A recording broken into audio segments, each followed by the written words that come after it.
அஸ்வின்ஸ் இனிப்பு காரம் பேக்கரி மற்றும் செல்வ உணவகம். லவ் டுடேயோட இந்த படம் எனக்கு ரொம்ப பிடிச்சிருக்கு. ஏன்னா அவ்வளோ அழகான ஸ்க்ரீன் பிளே உருவாக்கியிருக்காங்க. இளைஞர்கள் யாருமே தவறான பாதையில் பேரக்கூடாது, குறுக்கு வழியில் வந்து நம்ம சக்ஸஸை அடைஞ்சிடக்கூடாது அப்படிங்கிறதுக்காக ஒரு நல்ல மெசேஜ் அந்த படத்தில் கொடுத்துருக்காரு இயக்குனர் வந்து. ஸோ இயக்குனருக்கு வந்து ஒரு மிகப்பெரிய வாழ்த்துக்கள். கண்டிப்பாக அவர் மேலும் இது மாதிரியான நல்ல படங்களை கொடுக்கணும். லவ் டுடே வந்து ஒரு செலிப்ரேட்டட் மூவியா பார்க்கப்படுது. ஒவ்வொரு சீனும் கிளாப்ஸ் வரும். டிராகன்ல சேம் மொமெண்டம் வேற லெவலுங்க. டிராகன் லவ் டுடேயோட 10 மடங்கு பெருசு சொல்லலாம். ஏன்னா அவ்வளோ சூப்பராக இருந்துச்சு. ஃபர்ஸ்ட் ஹாஃப் பார்க்கும்போது இவர் வந்து யங்ஸ்டர்ஸை வந்து ஒரு தவறான பாதைக்கு கொண்டு போயிடுவாரோ, ஏன்னா இதுதான் சரி அப்படிங்கிற மாதிரி கொண்டு போயிடுவாரோ அப்படிங்கிற மாதிரி தான் எங்களுக்கு தோணுச்சு. ஆனால் செகண்ட் ஹாஃப் பார்க்கும்போது அப்படிலாம் இல்லை, இது ஒரு நல்ல படம் அப்படிங்கிறத ப்ரூஃப் பண்ணியிருக்கிறாரு. இல்லை இது ரொம்ப கனெக்ட் ஆகிச்சு. உண்மையிலே அந்த அப்பா மகனுக்கான சீன்ஸ்லாம் பார்க்கும்போது எனக்கே ரொம்ப அழகாக, ரொம்ப அடக்க முடியாத அளவுக்கு கண்ணீர் வந்துச்சு. அந்த அளவுக்கு படம் பண்ணியிருக்கிறாங்க. ஸோ சாங்ஸ் எல்லாமே நல்லா பண்ணியிருக்காங்க. பேக்ரவுண்ட் ஸ்கோர் எல்லாமே நல்லாயிருக்கு. குறிப்பாக 2 ஹீரோயினுமே படத்தில் நல்லா நடிச்சிருக்காங்க. கிளைமாக்ஸில் ஒரு ஹீரோயின் வச்சிருக்காங்க, அதெல்லாம் எதிர்பார்க்காத ட்விஸ்ட்டு. ஸோ ரொம்ப நல்லா பண்ணியிருக்காங்க படம். இதை வந்து அனுபமா பரமேஸ்வரன் ரோல் மட்டும் கொஞ்சம் ரெஜிஸ்டர்டாக ஓகே சம்வாட் ஒரு கிளாப்பிங் மூமெண்ட் கொடுக்குற மாதிரி தான் இருந்துச்சு. செகண்ட் ஹீரோயின் கைடு அவங்க தான் இப்போ தான் இன்ட்ரோ ஆகிறாங்க கோலிவுட்டுக்கு. ஓகே ஸ்க்ரீனில் பார்க்குறதுக்கு ஹீரோயிங்காக ஓகே அந்த இதாக இருப்பாங்க, தவிர கேரக்டர் வைஸ் பார்க்கும்போது அனுபமா பரமேஸ்வரன் ரோல் தான் ரெஜிஸ்டர் ஆச்சு. அதாவது ஓமை கடவுள் அந்த அணு கேரக்டர் மாதிரி அந்த மாதிரி. நான் படத்தில் நடிக்கல, நண்பர் நடிச்சிருக்காரு தலைவா. அதனால் நண்பருக்காக தான் வந்தேன், நண்பரை பார்க்கணுக்காக.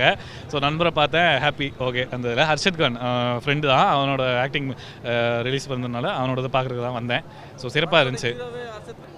அவரின் மட்டும் நம்ம தனித்துவமாக பண்ணக்கூடாது, அந்த கேங்கே வந்து கரெக்டாக தான் இருந்துச்சு. இப்போ வந்து ஹர்ஷத்துக்கு ஒரு கைண்ட் ஆஃப் இம்பார்ட்டன்ஸ் இது கேரக்டர் கொடுத்துருந்தாங்க, சித்து தனியாக ஒரு இம்பார்ட்டன்ஸ் கேரக்டர் கொடுத்துருந்தாங்க.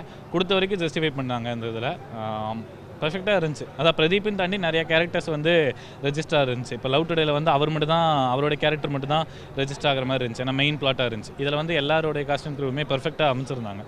48 அரியர் கிளியர் பண்ணிட்டு வெளியே வந்து வேலை கிடைக்கிறதுல ஏதாவது லாஜிக் இருக்கா? அது இல்லை அது லாஜிக் இல்லை, அது ரியாலிட்டி என்ன அப்படின்னு சொல்கிறது தான் படம்.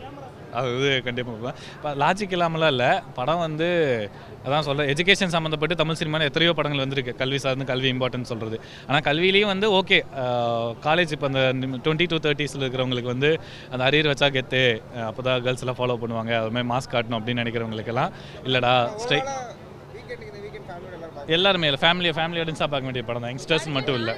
ஹைலி எக்ஸ்பெக்டடோடு வந்தீங்கன்னா இந்த படம் வந்து கண்டிப்பாக வந்து உங்களை பயங்கரமாக சாட்டிஸ்ஃபைட் பண்ணும். ஆக்சுவலாக வந்து டேரக்டர் வந்து ஓமை கடவுளேன்ற ஒரு படம் எடுத்திருப்பாரு. அது எந்த அளவுக்கு நீங்கள் எதிர்பார்த்தீங்களோ அதை விட சூப்பராக எடுத்திருக்காரு. இந்த டேரக்டர் இந்த மாதிரி எடுத்திருப்பாரு. ஸோ இந்த படம் இப்படி தான் இருப்புன்னு இருந்துச்சுன்னா இதை விட பயங்கரமாக எடுத்துருக்கு. எனக்கு இப்படியும் படம் எடுக்க தெரியும்னு சொல்லிட்டு காட்டியிருக்காரு. அதாவது யங்ஸ்டர்ஸுக்கு வந்து என்ன பிடிக்கும், அதாவது கிரிஞ்சி இல்லாமல், சும்மா வந்து லேக் இல்லாமல், ஸ்க்ரீன் பிளேயில் கான்சன்ட்ரேஷன் பண்ணி இப்போ இருக்கிற ஜென்ரேஷன் என்ன பிடிக்குமோ அதை எடுத்திருக்காரு. சூப்பராக எடுத்திருக்காரு. கண்டிப்பாக வந்து ஃபேமிலி எல்லாமே வந்து பார்க்கலாம். நான் வந்து ஒரு வெறித்தனமான வெயிட் பண்ணிட்டு இருக்கேன். எஸ்டிஆர் வந்து ஒரு டேரக்ஷனில் பண்ண போகிறான்னு பார்த்து கேள்விப்பட்டேன். பட் ஆனால் சீக்கிரம் ரிலீஸ் ஆனால் நல்லாயிருக்கும். ஸோ அந்த அளவுக்கு எக்ஸ்பெக்டேஷன் கொடுத்துறாரு டேரக்டர். சூப்பர். அதே மாதிரி படத்தில் வச்ச எல்லா காஸ்ட்டும் சூப்பருங்க. சும்மா தேவையில்லாமல் இவர் சும்மா போட்டது வேஸ்ட், எதுங்க அவர் போட்டிங் கேரக்டர் அப்படிலாம் இல்லை. எல்லாருக்கும் ஒரு இம்பார்ட்டன்ஸ் கொடுத்து ஒரு பக்காவாக கொடுத்துருக்காங்க. Dragon 100% hit. நம்மளுக்கே இப்போ இந்த படத்தை பார்க்கும்போது நம்மளும் போயிடலாமா, காலேஜில் போய் சேர்ந்துடலாமா, படிக்கலாமா, அந்த மாதிரி ஒரு ஆசையை உருவாக்குறாங்க. அதே மாதிரி இப்போ இருக்கிற யங்ஸ்டர்ஸ் மத்தியில் வந்து ஒரு இந்த லவ்வில் வரும்போது பல ஆண்கள் வந்து ஃபீல் பண்ணுற ஒரு சப்ஜெக்ட் இருக்குது. அது என்னென்னா, இந்த காலத்து பொண்ணுக்கு நல்ல பசங்களே பிடிக்க மாட்டுதுப்பா, கஞ்சா அடிக்கிறவனை தான் பிடிக்குது, ரக்கடு பாய்ஸை தான் பிடிக்குது அப்படின்ற ஒரு கண்டென்ட் இருக்குது. அதை படத்தில் எடுத்துகிட்டு வந்திருக்காங்க. படத்தில் வந்து நம்ம பிரதீப் வந்து 12th நல்ல மார்க் எடுத்தவர், தயிர் சாதம். ஆனால் லவ்வர் வந்து விட்டுட்டு போயிடுது. ஏன்னா ரக்கட் பாய்ஸை தான் பிடிக்குது, நல்ல பசங்களை பிடிக்க மாட்டுது. ஆனால் பிரதீப் ரங்கநாதன் அதை எப்படி ஓவர் கம் பண்ணி ஒரு லைஃப்பில் பெரிய ஆள் ஆகி பேக் டு காலேஜ் போய் திருப்பி வராரு அப்படின்றத சூப்பராக போர்ட்ரே பண்ணி எடுத்திருக்காங்க.